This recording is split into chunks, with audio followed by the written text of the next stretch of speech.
Today I'm going to make this. I'm making a basic cutting board today, which is a fun, simple project. But one of my goals is to make sure it's not boring. So I always mix up the wood species. I don't just do maple, I don't just do cherry. I'm going to do maple and cherry mixed together.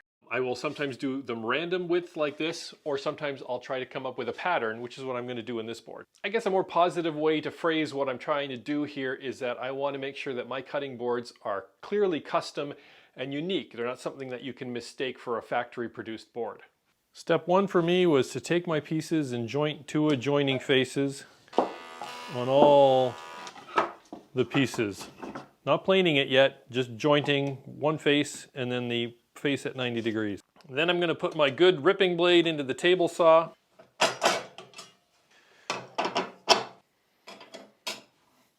going to set my fence to 1.5 inches. I'm looking for a finished thickness of about 1.25 inches, so by ripping these to 1.5 inches, I'll turn them on their side and they will be plenty thick for as I make the cutting board, and that'll let me get, you know, 2 pieces out of one board too. It'll all make sense.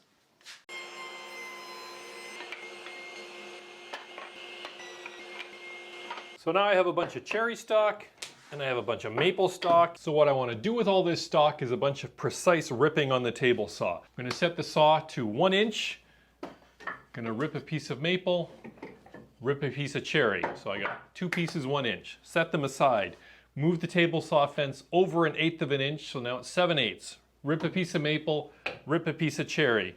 Move the fence again, so now it's 3/4 of an inch. Piece of maple, piece of cherry, and so on until I'm down to 1/8 of an inch, or maybe even smaller if I can manage it. So we'll have a whole set of maple that reduces in size and a whole set of cherry, and then I'm going to interleave the two together, which I am hoping will make a really interesting cutting board. So let's get to it.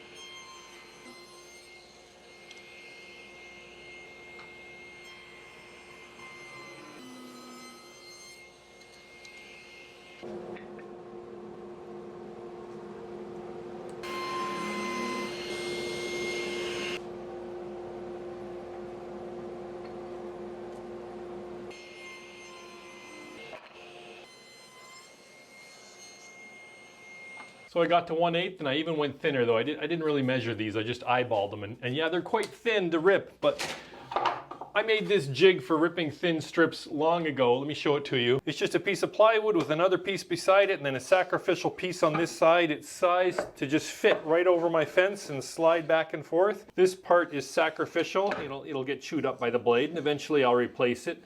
As you can see, it used to be quite a bit thicker, but I kept ripping thinner and thinner stuff, and there's a little part here at the end that does the pushing. Your hand stays up here, and of course I use a feather board also to keep things close to the fence. So let me go back in time a few seconds now and I'll show you the jig in action.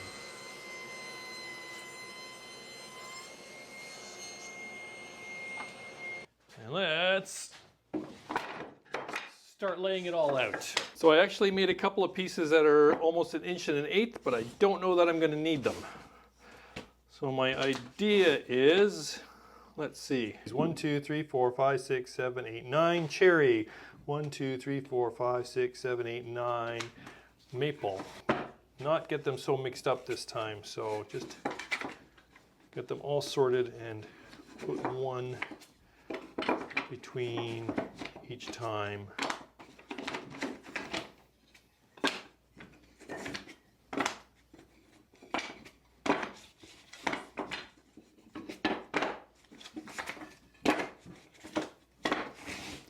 Like that.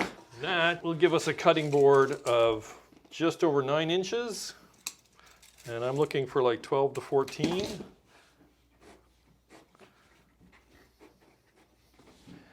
And I still could put these even bigger ones on if I want something a bit beefier. I'm not really so sure I want that. I might just glue these on because I can always cut them off later.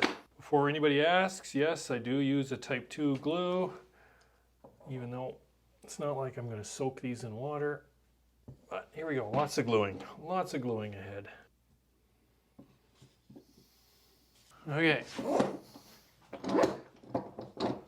Make sure my pieces are lined up the way I want them. Let's go for, oh boy, what are you doing? Don't do that. Get a clamp on top too.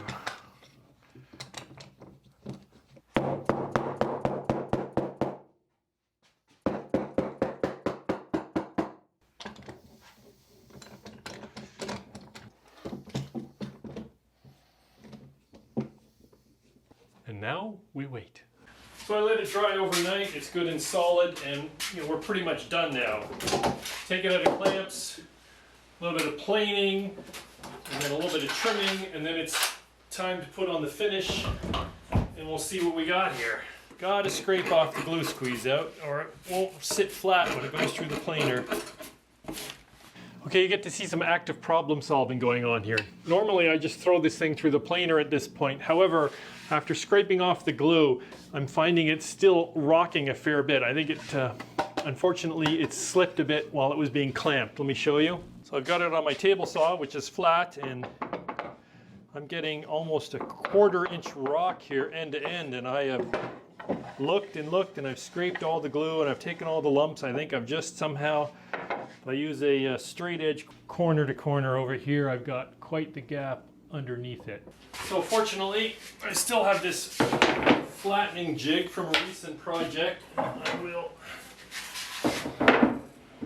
put this, added a small wedge there, and a small wedge here, and now it doesn't move, so I'll just hot glue this all into place. And with it glued firmly in place, we'll run it through the planer a few times until we get a flat spot, and then we can just peel it off, flip it over, and continue planing as normally.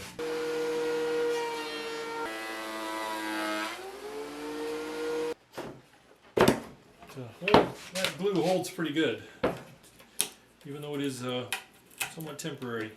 We just need to crank this way down because we no longer have the jig going through. That is looking a lot better. Now I've got my big crosscut sled, and we're going to trim the ends on this, and let's see what we got.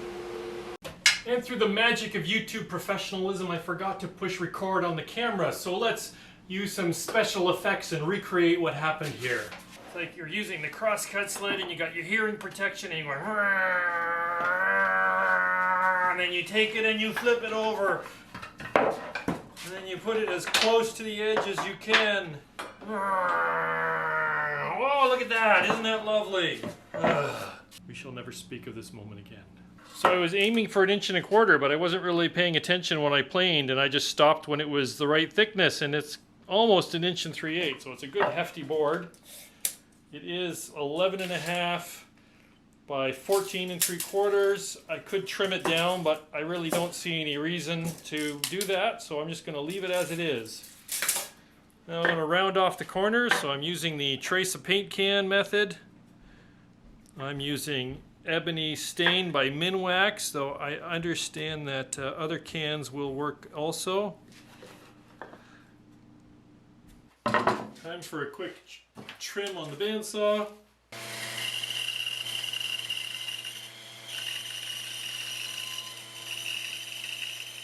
And then some fine tuning on my disc sander.